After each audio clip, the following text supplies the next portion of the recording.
Hello and welcome to another episode of the Magical World of G. Michael Vasey podcast series, in which I talk to magical people around the world.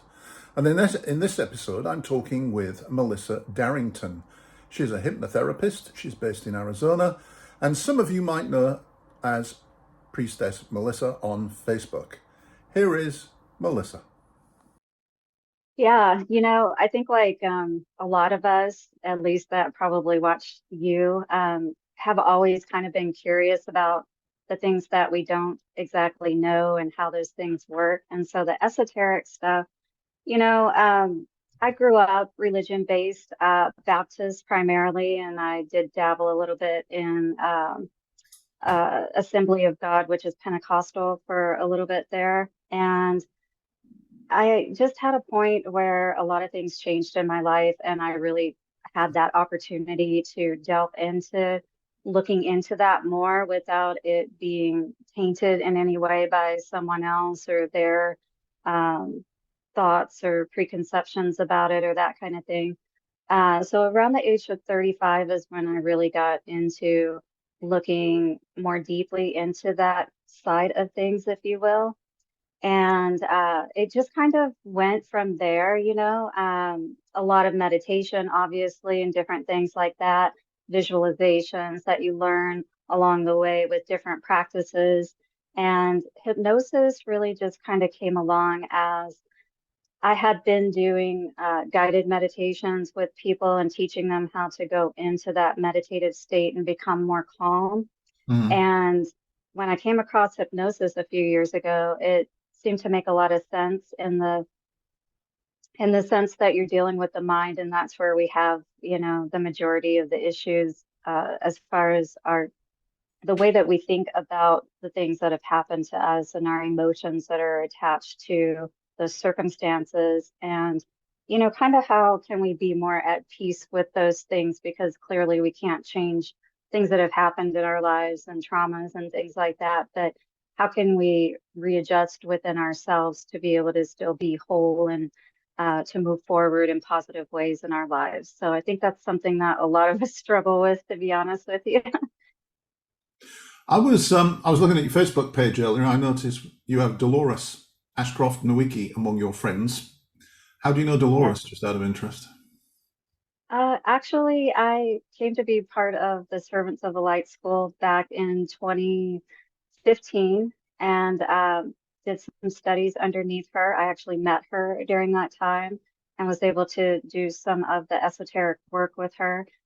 Such a great honor to be able to be in her presence and to feel uh, the magnitude of who she was, and is, and what she offered through the school. So that was quite a treat for me, quite honestly. And did you pursue any other schools or any other sort of organizations prior to or after Servants of the Light, just out of interest?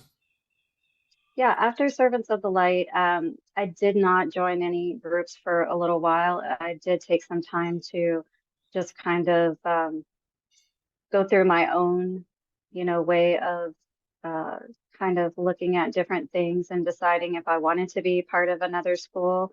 I think it's something you definitely have to, look considerably at, as far as how things are laid out, what they're teaching, the type of people that are in the organization are very important. The school that I came across a few years later was called Seven Sisters Mystery School. Marguerite Rigoglioso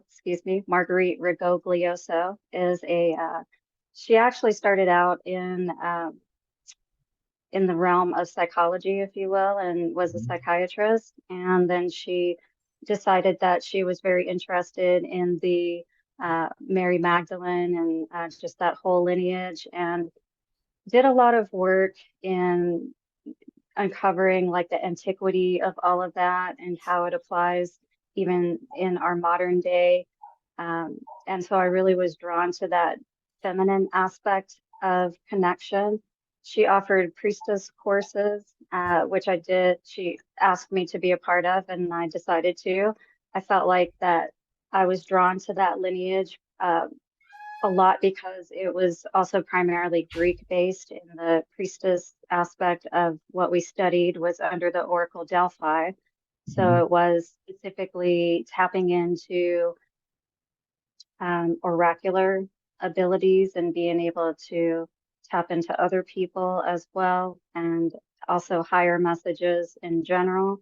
So I really felt a camaraderie with that, and it helped me to solidify a lot more of the understandings of how important it is to maintain those aspects within ourselves, whether we're a leader or not. If we're intending to progress positively on our path, there are just certain aspects that seem relevant for helping that to manifest the way that you're looking for it to. And what do you think that you've learned from working with that organization and with the Servants of the Light that you can take into the hypnosis stuff that you're doing? Yeah, I think a big part of just in general with the meditative aspects, and granted, we went into those spaces for longer periods of time than most people would, just to get more in tune with that. But what I do see as far as the similarities is that, you know, there is a need for us to feel that peacefulness, that calmness, that assuredness, contentedness, which is in essence happiness within ourselves. And so it seems as though, and it feels as though those two really adjunct really nicely, with the hypnosis, working with the area of the mind, the mental, but it also taps into the emotional and the subconscious aspects. And what I found really interesting in my studies is that there was a Pulitzer Prize given for a discovery that was made back in the early 90s, where there are actually 40,000 brain cells in the heart. And so it really makes sense that the heart brain connection, when we can get the mind thinking properly, we can then engage the heart as well effectively to work with us. Yeah, I need a bit of that at the moment. I'm feeling very humbuggy. It's Christmas, bar humbug. It's so Very, very humbuggy. commercial and very annoying. But It can be. it's never Christmas really without watching. I don't know if it's so big in the US, but it's not Christmas if I don't get to watch a Christmas Carol movie on TV about Mr. Scrooge. And then, of course, I always feel Yes. tremendously guilty that I haven't had that sort of transition in my life. I'm still a grumpy old sod. Yeah. Well, yeah, Hmm. and I don't. I'm obviously a grumpy old man, but yeah, that heart connection. That's the one I got to work on. But I don't know, I sometimes wonder if, since I've become more interested in paganism, I sometimes wonder if this forgiveness thing and all that heart stuff is really more of a Christian centric or a Middle Eastern religion way to make you feel guilty about stuff, right? Hmm. And paganism, of course, I think is much more practical because basically it's, someone crosses you, you have a right to get even. And and so Sure. I'm stuck in that sort of middle ground right now where I'm not quite sure. I have to find the middle ground between those two extremes. But Christmas for me is always a challenge because it's not like it was when I was a kid. I was just going to say, I don't think it was like it was when we were a kid for any of us, most likely. Well, I mean, when you were a kid, it had that magical, for me anyway, it was a magical time. And that was nothing to do with the the Santa Claus thing or anything like that. It just had that magical feel. Um, just the Christmas tree, the family get-togethers, the trifle, the turkey, and all this kind of stuff. Just was a magical time. And as you get older, it seems like that magic is harder to build into this holiday for some reason. Probably because I don't know when it started for you over in the US, but here in Brno, in Czech Republic, I mean they had Christmas lights and Christmas songs November 15th.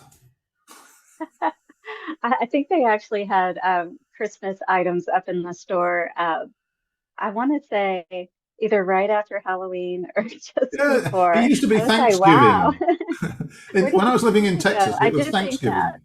Now it's Oh, Halloween. yeah. Yeah, before you know it, it'll be the end of Well, summer holidays. that's true. But unfortunately, if you think about it, just like when you're putting something out, right?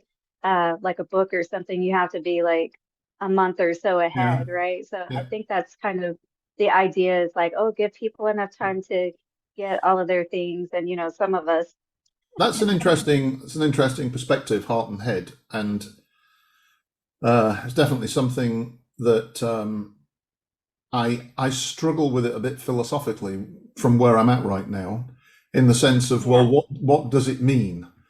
Does it mean I'm supposed to be all loving, kind, turn the other cheek?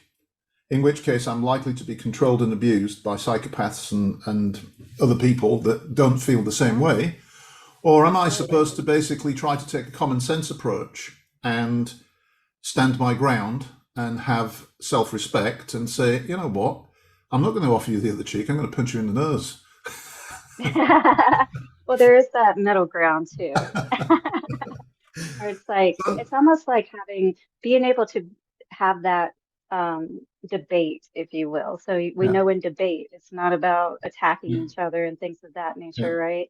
It's more about being civilized. And I think a way that makes it easier to be able to do that is again, it does take that ability to be able to come out of the headspace and come in to more of a relaxed space. I'm not even going to say a heart space. We're just talking about, because if you think Mm, about the difference between when you're talking about something, when you're out of sorts, you're upset, as opposed to when you're relaxed, there's a mm, big difference in how you see things, right? mhm. So essentially, that's what we're doing with hypnosis. We're not, and with the type of therapy that I do, it's not the typical you lay back, you listen to a script. Hopefully that helps you. No, we actually delve into things and we get you to really think about things in that more relaxed state from that heart perspective, if you Right. will. Yeah. But but not where you feel and you don't feel that defensiveness as much as you would, and all of those things don't try to attack you, if you will, Yeah. as No, much when you're in I that think I get state. it. I think I get it. But I'm intrigued. Is hypnosis? How does hypnosis, in your opinion, differ from a meditative state, or do you see them as kind of being one and the same, almost like a guided meditation? Yeah, no, they are one and the same because Right. essentially you're reaching the Yeah. same state. The theta brainwave state is the one Yeah. that we're looking to reach when we're Yeah. working with hypnosis. So this is that state right before you're going to sleep or waking up when you're kind of groggy, again, more relaxed. You're not going to fight as much, or try to give excuses and those kinds of things like you would if you were fully in your conscious mind. And Mm. so that's where we're trying to get past is being so much in that conscious mind state. Yes, we can rationalize things very well in that state, but are we really seeing it from the perspective that we need to if we're not, calming down a Yeah. bit and then looking at the same situation perhaps from a softer perspective? And that's all we're really trying to help you to do. Yeah. Because I guess some people like me will have this perception of hypnosis that, as we talked offline, comes from like stage hypnosis and movies, where the eyes start circling and I do as you want. Yeah. And so, sometimes I'm a bit confused about what hypnosis really is. And the only time that I've subjected myself to it, as I also told you, was in past life Right. regression. And in fact, I didn't feel anything but deeply relaxed, probably in a sort of meditative state like I am when I'm dowsing. And in that state, I had that, is it called hypnagogic experience, which was a past life Hmm. relive. So visions in visions that pass in front of the screen when you close your eyes, that Yeah. are really like a dream but much more vivid. That's what happens to me when I get into the right meditative state, anyway, and that's what happened in hypnosis. So I guess I've always been a bit confused as to what it really is, because on the one hand, I have this idea that it's like I've given up my control. I'm now a slave to some master. And on the other hand, my experience of it was no, it's just like being in a meditative state, but like you say, a guided meditation, really. Absolutely. Yeah, the one cool thing is that, you know, we as hypnotists aren't able to make you do anything that's not inherently in your moral values to begin with, or goes against those. So that's one thing to feel confident in first and foremost. Um, the people that, you see in stage hypnosis, some of that can be in fact staged, some of it can be real. Um, the states that you go within when you're feeling that relaxed state, uh, that's you allowing yourself to be induced into that state. Because again, we have control over where we allow someone to have that control or not. But if you are already kind of wanting to have that experience to begin with, and you come in with a more relaxed feeling about that, then it will help the process a lot more. So if you're someone who typically tends to be a bit more right, or sorry, left-brained, and you are more of an analytical person, the everyone's a little different to work with, and we as Hmm. hypnotists, it's important for us to know what type of mind state that we're dealing with, if you will, and we can kind of suss that out as we're talking to you. But a good, therapist will know and see when you're entering into those states and be able to use those most effectively to help guide you to not, in this sense, I'm not giving you suggestions. And then a lot of times in hypnosis, there are suggestions that are given. And it's not that they're bad ones necessarily. It's just that if you're not in the right place to receive them, then that may or may not be picked up by your system, and you decide to use that, and that's effective for you. So, yeah, the work that I'm doing, I feel like delves a bit deeper. I've definitely seen a lot more effectiveness from what I've been doing. Um, Definitely reaching those states a lot easier, if you will. And I think it does take that ability to be able to, just like if you think about with a child, like when they get out of sorts, and, the goal is to kind of help them to come back into that rational way of thinking and help to calm their emotional state, right? And that's essentially what we're doing with the issues, if you will, or Hmm. concerns that we have within us, is helping us to come to that better understanding from a mental, emotional perspective. And then we have those realm of possibilities open to us that we're more open to accepting or willing, or see as positive to use in our lives. And that's really where this comes from. Yeah, so when I do meditate and actually really engage, Hmm. I am operating from a completely different place. I'm part of the everything, the one thing. I feel part of the everything. I put me out to one side. So Hmm. it no longer becomes a case of should I offer the other cheek or slap him in the face. Exactly. It takes on a different perspective altogether. In fact, maybe neither of the two, but something completely different. Exactly. Um, Exactly. so yeah, I can quite understand how this would work. And if you've been obviously with Dolores, then she does a lot of great path working, right? Which is nothing but Absolutely. guided meditation. And I found her path working exercises sometimes to be really powerful as well. Very powerful. It's the storytelling aspect that's so powerful within all of Mm. that. Yeah, she's really good at that stuff. And sort of the idea that the hypnotist is reprogramming you is probably an incorrect one. They're just working to put you in that state. It's actually very difficult to get there. I mean, if I meditate daily, which I try to, but sometimes slip, then I may only get there once in 20 days, 30 days, to that place where suddenly Yeah. everything changes.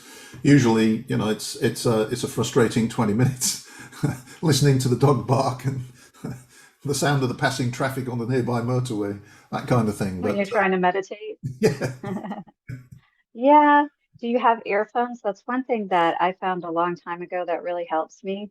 If you do listen to music or a guided meditation or something of that nature, it really helps to drown out the yeah, noise. A lot of people find that helpful if they find it hard until they get to that point, say, because obviously you can get to a point to where you're sitting in a crowded, theater, and you could be yeah, yeah, meditating and it not affect you whatsoever, right? I'm sure you've experienced that as yeah. well. No, I mean, I can meditate anywhere and I can often get to where I need to be. Basically, when I'm dowsing, I'm almost meditating anyway. I'm in a different Exactly. You're mental focused. place. I'm in a different state of consciousness. Absolutely. And I listen to like solfeggio frequencies or relaxing music. But those days when it's just not going to happen, Yes. that little voice is gibbering away, and you can't shut it up, and then you hear the dog or whatever, as I say, and before you know it, 20 minutes have gone by, and yeah, it was a nice relax, but nothing, nothing more.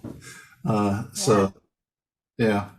Because I think you can relax during those periods, but it's not really addressing anything, if you will. You're just, Mm, and it's not that it's not for nothing. You are helping to calm your sympathetic, mm, nervous system so that we're not in more of that vagal state, or stressed out state. So all of this works together, you know what I mean?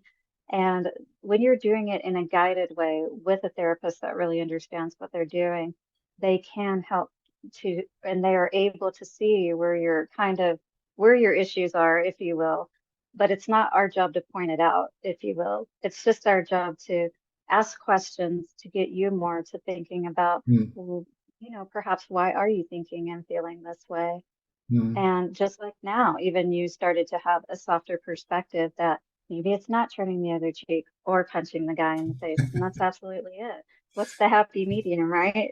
So it's like a fast track, or potentially it's like a fast track to eliminating all of those lenses that we've been given that we think is us, but in fact it's our parents, our teachers, politicians, Yeah. a Western ideology, history, etc., getting in the way of who we really are.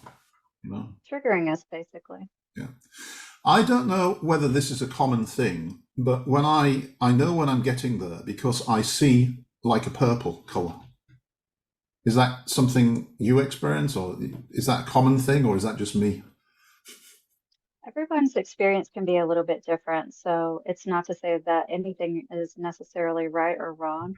The purple color could just mean that you're tapping into, your crown chakra and that you are connecting with that and Mm, soft energy and all of that, all right? So mm, it absolutely for you could mean that you are making that connection at the crown chakra with the higher realms.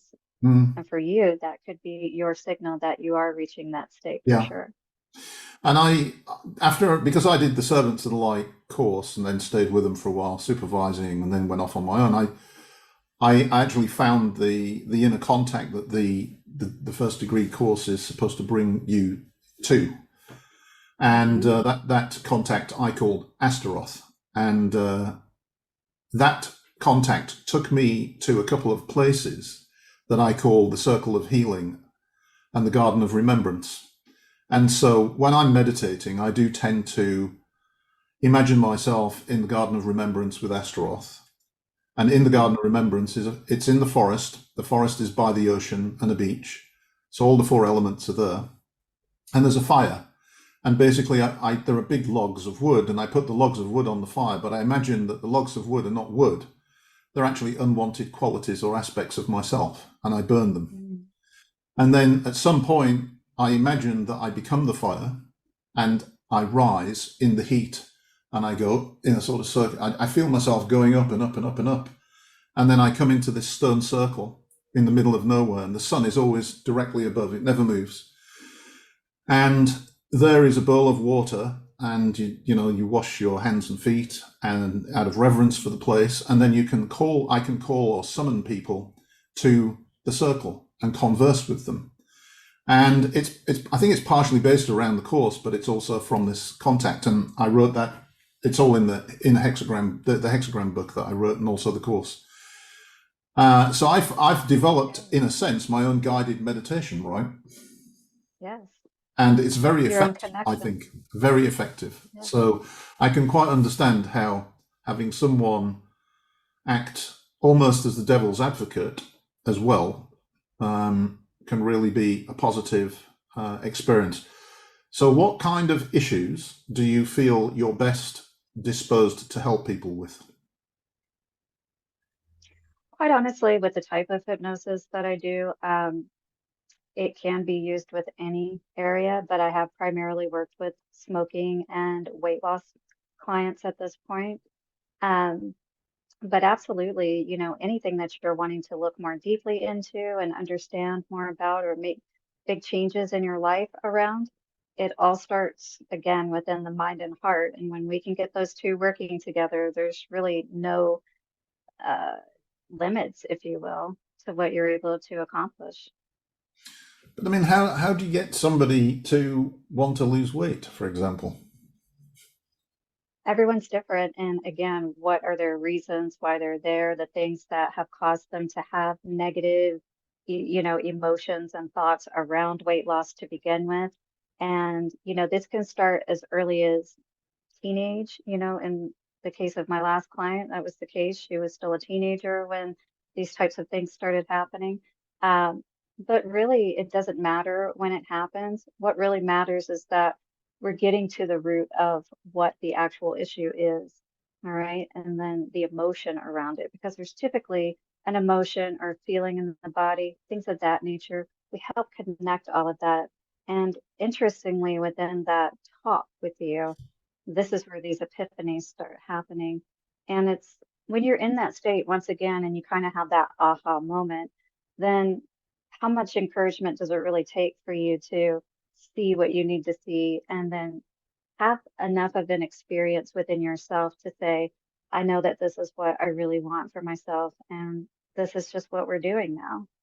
And that's more or less kind of what it comes down to is you come to that reckoning or that peacefulness, that you accept the olive branch from yourself, whatever the case, however you want to see it, but it's coming to that place where you're not having those same emotions and thoughts around whatever that problem is. And so it doesn't really matter what the problem is, quite honestly.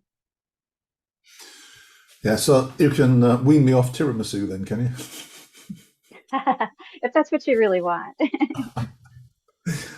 Remember we talked about I think it was the There's the conversation. happy medium too. You can still have it, you just maybe don't have it every day, right? Well, I don't eat tiramisu every day, but That's good. I'm very partial to a bit of tiramisu, I must admit.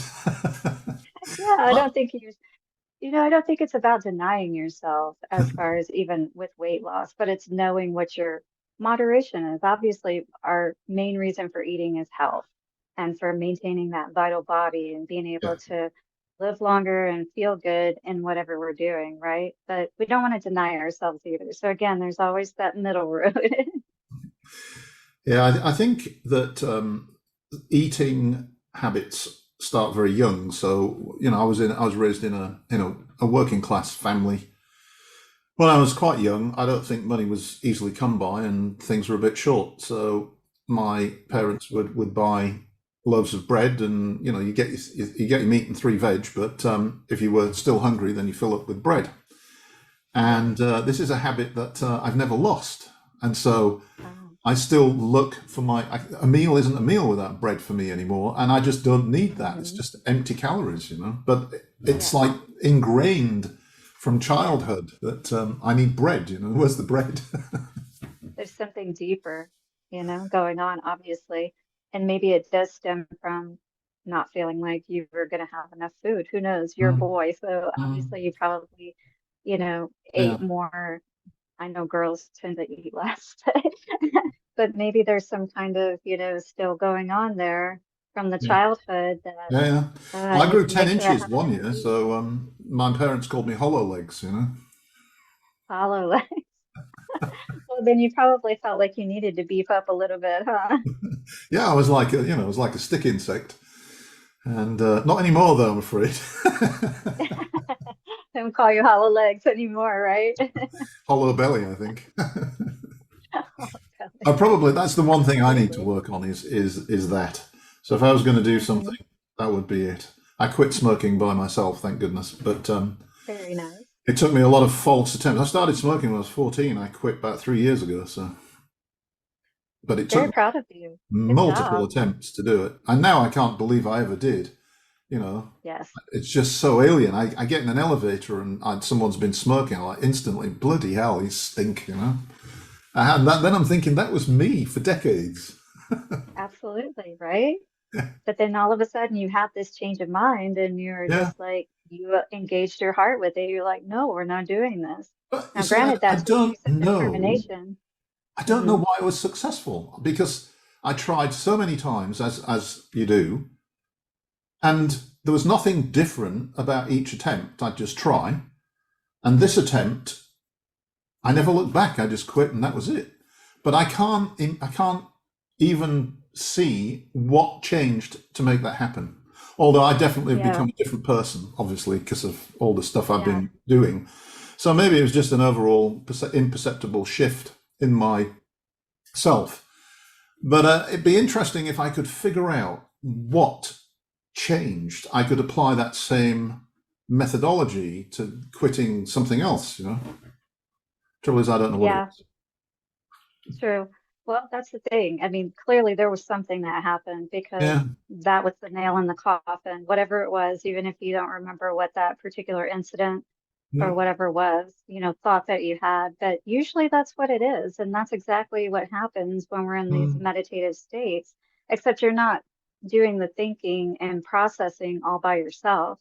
You're there, you're going through your thoughts, you're going through your emotions. And a lot of times you don't have somebody to help guide you through that process and figure out, is this the right way of thinking? Am I approaching this correctly? And it makes you feel a lot more confident, I would say, when you go through that process, when someone can be on the other Mm. side saying, yes, exactly, this is the right way. You're doing this right. This is, Yeah, I you can know, I can see that because trying to strip away unwanted baggage on single-handedly is really difficult because half the time you're not actually aware that you have the baggage. It's a part. It seems to be such a comfortable part of yourself that you don't even see it. hmm. Yeah, and Do you so agree? you think you're trying to make progress in meditating and burning these logs on the fire, and I'm burning my anger and this, that, and the other, and there's probably some huge tree that needs to be burned, but I can't even see it. It's because it's part of me. I see it as part of me, and I'm not aware that it's there. And everybody else, well, not everybody, but maybe perceptive people are looking and saying, well, Gary really needs to address this before it kills him, and you don't notice that, and maybe you never do. So I can imagine that having sort of somebody helping you through the process and sort of nudging you in a specific direction of self-discovery can be very beneficial. Right, because we think about things a lot, right? It's not that we're not aware, perhaps, that there are, and maybe we know exactly what it is, maybe we don't, but we're more thinking about it. And a lot of Mhm. times, would you agree, we never go too far past that into really delving into our emotions around it, why we felt that way, why the other person may have felt that way, and really analyzing it more from an emotional perspective. And not wanting to get too personal, but I think maybe this is one of the reasons why I sometimes, I mean, you and I have talked and I've expressed my dissatisfaction at being single, and other people have said, well, but surely, you don't need anybody. No, I don't. I'm perfectly happy. But I think that working with a partner magically can sort of even play that role in a much more intimate way than you could with sort of a hired gun, so to speak. And so maybe I'm having a bit of a revelation that the reason why I'm still feeling this way is because I know that I need someone who I intimately trust to dismantle the bits that I can't see myself, or help me, guide me to these, huge trees that are still there that need to be burned on that fire, and I don't see them because, they've always been there. So why would I see them, And vice versa, That's so I've just had a big realization that that's probably what's going on in me because I'm quite happy to be alone. I mean, I've no problem. I love being alone. In fact, most of the time, I'd rather be alone than anything else. And it just Yeah. really weirds me out. Why am I, all the time like, oh, I need to find a lady friend. And I just think I've figured it out. It's because I need somebody and it is. I mean, it's like a priestess priest type thing, right? I need somebody that Right. can help me with that. So yeah, that's what it is probably. I understand And what you mean. in terms of building sort of the practice, your practice and things, what are you engaged in? Have you thought about doing like guided hypnosis, or do you think that kind of defeats the object because you're not physically present to help guide the person through intuitively? So that can be part of the therapy that we do. So, there's a therapeutic aspect of it to where we want to get to the root of the problem and understand what we're dealing with, first of all. And that helps us to, because we know the symptom, but we don't know the underlying reasons for Hmm. you specifically, right? So as we navigate that, then it kind of leads into more of the hypnotic aspect of it, if you will. But we have to start at where are you at? We have to have the contrast to get to the clarity aspect, right? Hmm. So as we're going through it and as we start to tap into, you start to tap into as the client, what's actually going on, then that's when we can start to engage the meditative aspects because we really honestly don't want to take you into that state when you have a dirty mind, so to speak, or you have all these negative thoughts and things of that nature. We really want to help you to kind of be in a good place when you go in to begin with, so that as you start to really explore all of the different options outside of what you thought was possible, then you can see things a lot more differently, again, with that different lens that you were talking about. And so it is a process and it does lead into that. But I don't start out that way in the way that I'm doing it with my clients at this point. So we're not going into Right, a close your eyes, start breathing deeply. That's not how my right, typical sessions right. go. So it's a lot more involved. It's a lot more therapeutic, intuitive, and guided for sure. The whole thing is guided, but it all depends on how it unfolds Yeah, for each person. understood. Yeah. Well, as I told you before, my experience with hypnosis was exactly that. Close your eyes, lean back, breathe deeply, listen to the sound of Hmm. my voice, and then, I mean, it was a weird bloody experience, as I told you before, because about, I don't know, several minutes in, he just said, now look down at your feet, in your mind, and tell me what you see. Yep. And I looked down, and sure enough, crystal clear pair of sandals. So I'm like, wow. So it definitely, for me anyway, it was definitely an interesting experience that got me thinking about what hypnosis might do for me. But I didn't pursue it beyond the three sessions on past life regression because I moved back to Europe around that time and lost contact with the person that was doing it. So I can definitely believe that it's something that can really have some significant benefit. Um, I think also these days I see myself as an independent solo sort of practitioner, and again that I think that also feeds into the realization earlier that Sure. I'm probably alone, and I need somebody involved as well. I find the dowsing to be. I managed to get out this weekend. We've had like a month of really very cold weather, and I just didn't feel like walking through snowdrifts. But this weekend I managed to get out and do a bit of dowsing, and it just completely sets me in a different place. It's amazing. And it comes so easy. I hadn't done it for a month, and I just go out, and I knew there was a line somewhere. I wanted to track it. I found it. Well, as usual, I parked in it by accident. Found it by parking in it, and then I followed it over this hill. And yeah, it was really good. Discovered all kinds of places that I didn't even know existed, despite the fact it's only 5 kilometers down the road. And this is the other Wow. thing I like about it is, it takes you to these places. You think you know where you live, and then you end up walking down some street or some footpath that you've seen, but you've never thought, oh, should I go down there? Yeah. And when you take the footpath, you come into some absolutely amazing places. And I just think to myself, my God, people want to go traveling off to bloody Indonesia and Australia and all these places, and they haven't even explored the backyard. Heck yeah. No, I agree with that. There's so much history that we're just not even aware of that's just been built over, covered over, Yeah, or just left, like you said, in the back, not even that far away, but yeah, you look and yeah, there's that treasure just sitting there. yeah. How cool is that? That's so So true about us within ourselves as well. another question then, if someone was thinking about doing this with you or with another practitioner, what are they looking for in terms of training and in what should I be looking for if I'm going to choose somebody to engage in this hypnotherapy with? Well, I can tell you for myself that I am National Guild of Hypnotists trained, and they have been the gold standard for trained hypnotists for since 1950. I will also say that I offer a 1 hour call that I do with my clients, and we go over all of this before we even engage in a session. So I'm pretty clear about what I'm dealing with them, and they're pretty clear about what I'm able to help them with and offer for them during the session.